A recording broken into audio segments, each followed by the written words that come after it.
ব্রহ্মা ঠাকুরের পুজো কেন করা হয় না জানো বন্ধুরা? আমরা সকলেই জানি ভগবান বিষ্ণু দেবের অনেক জায়গাতেই মন্দির রয়েছে, আবার তাদের সবাই পুজোও করে, কিন্তু ব্রহ্মা ঠাকুরের এমন একটি দেবতা যার পুজো কোনোদিনই করা হয় না।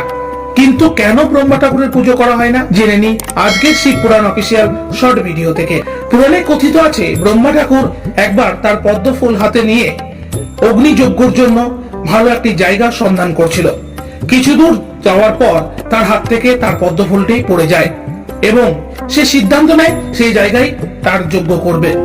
সেই জায়গাটি ব্রহ্মা ঠাকুরের যজ্ঞ করার জন্য তার স্ত্রীকে প্রয়োজন ছিল। তার স্ত্রী অর্থাৎ বিদ্যার দেবী মা সরস্বতী সেই জায়গায় উপস্থিত ছিলেন না। আর এই জায়গায় শুভ সময় পেরিয়ে হয়ে যাওয়ায় ব্রহ্মা ঠাকুর একটি সুন্দর নারী অর্থাৎ গায়ত্রী দেবীকে বিয়ে করেন এবং তার সঙ্গে যজ্ঞ সম্পূর্ণ করে থাকেন। এবং এই কথা শুনে যখন জানতে পারে তার স্ত্রী বিদ্যার দেবী মা সরস্বতী, তখন সে ক্রোধিত হয়ে ব্রহ্মা ঠাকুরকে অভিশাপ দেন যে ব্রহ্মা যিনি এই ব্রহ্মাণ্ড সৃষ্টি করেছে তার পুজো আর কোনোদিনই হবে না।